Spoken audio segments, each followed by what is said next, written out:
الحمد لله رب العالمين والصلاة والسلام على سيدنا وسيد المرسلين حبيبنا وحبيب رب العالمين محمد وآله وأصحابه أجمعين.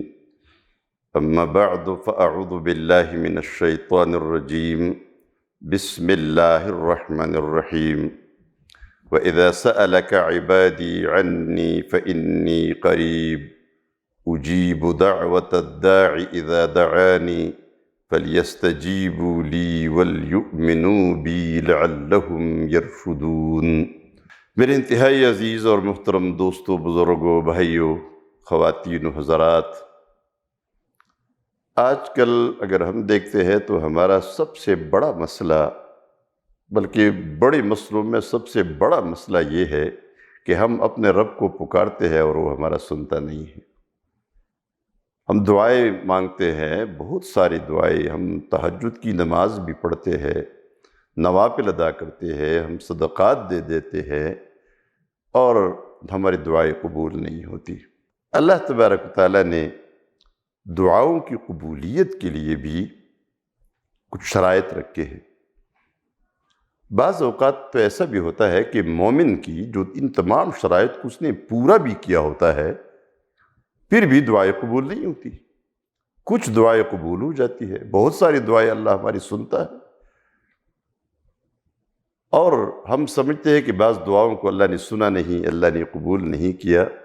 تو مومنوں کو زیادہ پریشان بھی نہیں ہونا چاہیے اس حوالے سے، اس لیے کہ ہم ناسمجھ ہے، ہم ایسی چیزیں مانگتے ہیں جو ہمارے لیے ٹھیک نہیں ہوتی، اچھی نہیں ہوتی۔ چھوٹا بچہ جس طرح ناسمجھ ہوتا ہے، اپنے ماں سے وہ کچھ مانگتا ہے جو اس کے لیے نقصان دہ ہے، ضرر رساں ہے، تو ماں اس کو نہیں دیتی۔ اب اگر بچے کا سینہ خراب ہو گیا ہے اور اسے تکلیف ہے، اسے زکام ہے، گلا خراب ہے، اور وہ ماں سے آئس کریم مانگتا ہے اور ٹھنڈا پانی مانگتا ہے یا کوئی شربت مانگتا ہے، تو یہ جتنا بھی اچھل کود کرے اور روئے پیٹے اور چلائے، ماں اس کو نہیں دیتی۔ اس کی آوازیں سنتی ہے اور پریشان بھی ہوتی ہے، لیکن وہ چیز نہیں دیتی، اس لیے کہ ابھی اس حالت میں، اس بیماری میں اگر وہ آئس کریم بچے کو دے اور ٹھنڈی چیزیں دے دے اور وہ کھائے گا تو اس کا سینہ بھی خراب ہوگا، اس کی بیماری بڑھ جائے گی، اسے نقصان ہوگا۔ لیکن بچہ تو یہی ہوتا ہے نا کہ ماں بڑی ظالم ہے کہ وہ میری بات مانتی نہیں ہے اور وہ چیز مجھے دیتی نہیں ہے۔ لیکن پھر بھی ہماری یہ دعائیں ضائع نہیں جاتی۔ جو ہم ایسی دعائیں مانگتے ہیں اللہ سے جو ہمارے لیے ٹھیک بھی نہیں ہے، فائدہ مند نہیں ہے، نقصان دہ ہے، اللہ قبول بھی نہیں کرتا، لیکن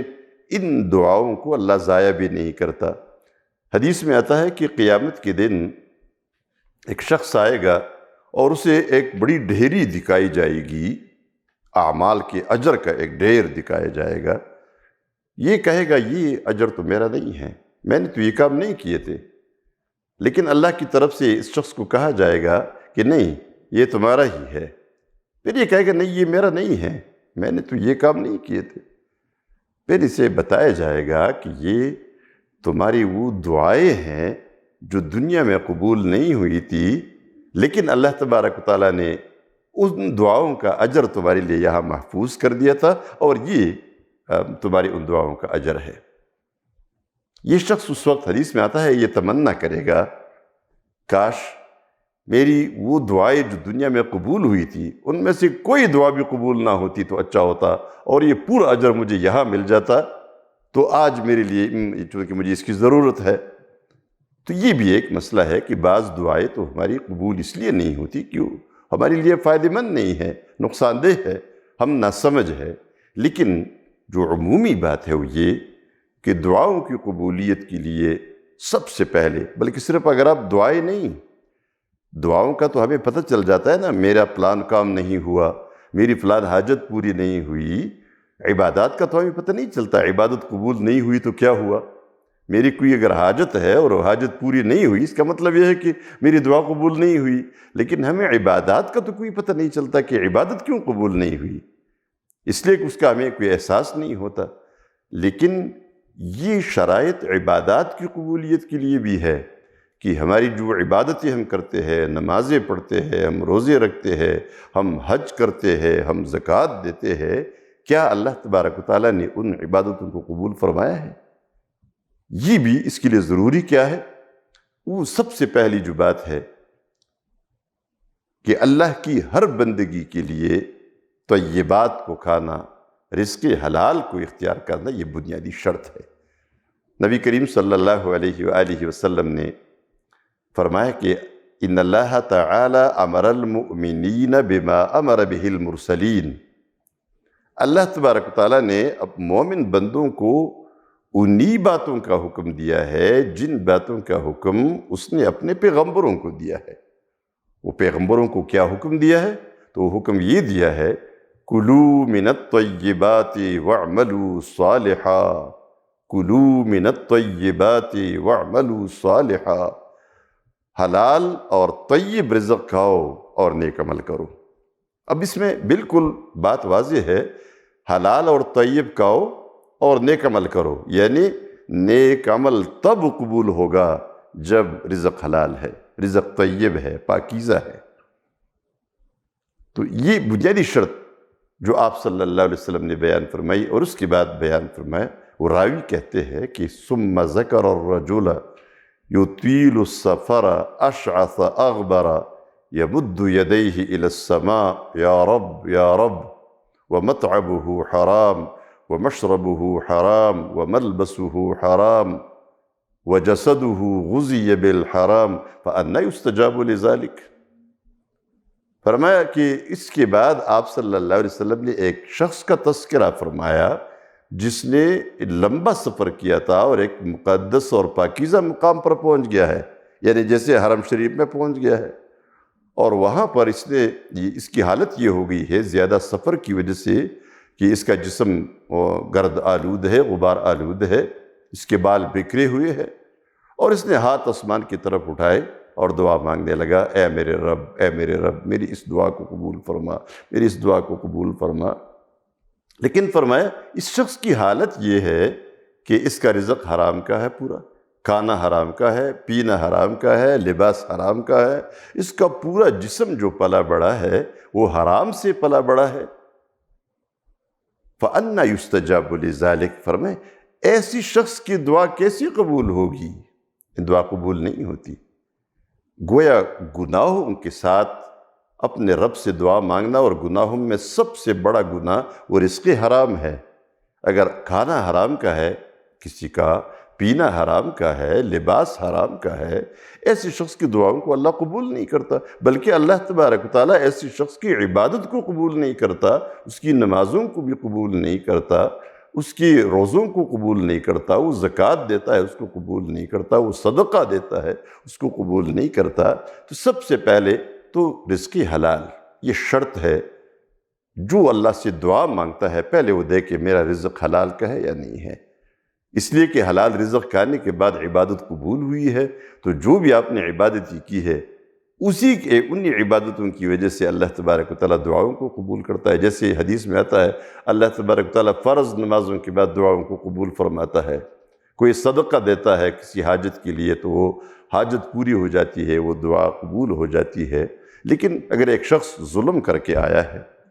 ایک شخص نے یتیموں کا مال کھایا ہے، ظلم کیا ہے، بیواؤں کا مال کھایا ہے، اپنے بہنوں کی میراث پر قبضہ کیا ہے، یہ جیسے آج کل ہمارے معاشرے کے اندر ایک بہت بڑا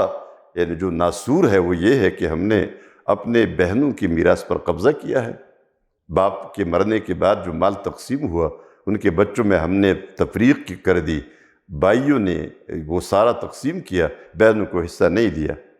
اب یہ جو ظالم ہے جس نے اپنی بہن کی میراث پر قبضہ کیا ہے، اس میں کبھی کبھار ہم یتیموں کے مال پر قبضہ کرتے ہیں، ہم بیواؤں کے مال پر قبضہ کرتے ہیں، ہم کمزوروں کے مال پر قبضہ کرتے ہیں۔ تو یہ پوری حرام خوری جب آ گئی ہے تو اس کے بعد دعائیں قبول نہیں ہوتی۔ تو جس شخص نے دوسروں کے مال کو ہڑپ کیا ہے، دوسروں کے حقوق پر قبضہ کیا ہے، اور پھر وہ اللہ سے دعائیں مانگتا ہے، تو اللہ تبارک تعالیٰ ایسے شخص کی دعاؤں کو قبول نہیں کرتا۔ دعا تو مناجات ہے، مناجات اپنے کسی محبوب کے ساتھ ہوتی ہے، اب اللہ کے ساتھ ہم مناجات کرتے ہیں، لیکن اللہ کے قوانین کو پامال کر کے جب ہم پہنچ جاتے ہیں، ظلم کر کے جب ہم پہنچ جاتے ہیں، یتیموں پر ظلم کر کے، بیواؤں پر ظلم کر کے، کمزوروں پر ظلم کر کے، اپنے پڑوسیوں کے ساتھ ظلم کر کے، اپنے بھائیوں کے ساتھ ظلم کر کے، اپنے ماں باپ کے ساتھ ظلم کر کے، اپنی بیوی پر ظلم کر کے، اپنے شوہر کے ساتھ ظلم کا معاملہ رکھ کر پھر ہم دعائیں مانگتے ہیں، خواہ وہ مرد و خواتین ہوں، دوسروں کے حقوق جن لوگوں کے کاندھوں پر ہوتے ہیں، جن کے کاندھوں پر ظلم ہوتے ہیں، جن کے کاندھوں پر حرام خوری ہوتی ہے، جن کے کاندھوں پر ناجائز کام سوار ہوتے ہیں، جنہوں نے غصب کیا ہے، جنہوں نے دوسروں کی زمینوں کو قبضہ کیا ہے، جنہوں نے حرام خوریہ کی ہے، ذخیرہ اندوزیہ کی ہے، اور بے شمار وہ سارے کام جو اللہ کی نافرمانی کے کام ہے۔ اب اللہ کی نافرمانی کے کاموں کو کرنے کے بعد اپنے کاندھوں پہ گناہوں کا بڑا بوجھ لاد کر اور اپنے پورے جسم کو غلاظتوں میں، گناہوں میں، حرام خوریوں میں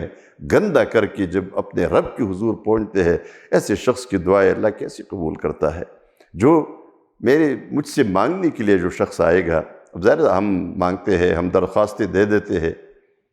تو درخواست دینے کے لیے جس کے سامنے ہم درخواست پیش کرتے ہیں، اس کے سامنے اس کی مرضی کے مطابق پیش ہونا ہوتا ہے۔ لوگ کہتے ہیں نا، اپنا پریزنٹیشن پورا ٹھیک کر دے کہ آپ پیش کیسے ہو رہے ہیں، آپ کا لباس اس شخص کی مرضی کے مطابق ہو، آپ کا اندر جانا اس شخص کی مرضی کے مطابق ہو، آپ کی درخواست کی نوعیت اس شخص کے مطابق ہو، اس کی مرضی کے مطابق ہو، تب دعا قبول ہوگی، تب درخواست منظور ہوگی۔ ہم اللہ کے حضور آتے ہیں، بیٹھ جاتے ہیں، دعاؤں کے لیے ہاتھ اٹھاتے ہیں، لیکن حرام کمائی ہمارے سر پر ہوتی ہے، ہمارے کاندھوں پہ سوار ہوتی ہے، دوسروں کے حقوق ہمارے اعمال نامے میں ہمارے اوپر بوجھ بن کر پڑے ہوتے ہیں، اللہ دیکھ رہا ہوتا ہے۔ ہماری زبان جو اب اللہ سے دعا مانگ رہی ہے، یہ غیبتوں سے گندی ہے، یہ چغل خوری سے گندی ہے، یہ دوسروں کے پر الزامات لگانے سے گندی ہے۔ یہ کتنے گناہ جو زبان کے ہوتے ہیں، دوسروں کی بے عزتی کر کے، دوسروں کے عیب بتا کر، لوگوں کے سامنے سنا کر جو کچھ ہم کر چکے ہوتے ہیں، وہی زبان، ان گناہوں سے لتڑی ہوئی زبان اگر اللہ کے حضور اب دعائیں مانگنے لگے گی، ایسے زبان کی دعا کو اللہ کیوں کر قبول فرمائے گا؟ جن آنکھوں نے بد نظری کی ہے، جن آنکھوں نے اپنے آپ کو اللہ کے نافرمانی سے اتنا گندہ بنا دیا ہے، جن ہاتھوں نے گناہ کیے ہیں، جن ہاتھوں نے حرام خوریہ کی ہے، جن ہاتھوں نے دوسروں پر ظلم کیا ہے، دوسروں پر ڈنڈے برسانے والے اور مظلوموں کو مار پیٹ کرنے والے، پھر جب یہ ہاتھ اٹھا کے اللہ سے دعائیں وہ مانگنے لگتے ہیں، تو ظاہر بات ہے ایسے ہاتھوں کی دعا اللہ کیسے قبول فرمائے گا؟ ہم سب کو چاہیے کہ ہم اللہ کے حضور دعائیں مانگنے کے لیے اور دعاؤں کی قبولیت کی توقع ہم تب رکھ سکتے ہیں کہ ہم سب سے پہلے اپنے جسم کو صاف ستھرا بنائیں، گناہوں سے پاک کر کے، نفس کا تزکیہ کرنے کے بعد جو لوگ توبہ کرتے ہیں اپنے گناہوں سے، تو دعا مانگنے سے پہلے توبہ کرنا چاہیے اللہ کے حضور، اور توبہ کرنے کے بعد جب صدق دل سے لوگ توبہ کرتے ہیں، گناہوں سے پاک ہو جاتے ہیں، تب پھر دعا مانگی، آپ دیکھیں دعائیں قبول ہوتی ہے۔ اقول قولی ھذا واستغفر اللہ لی ولکم ولسائر المؤمنین۔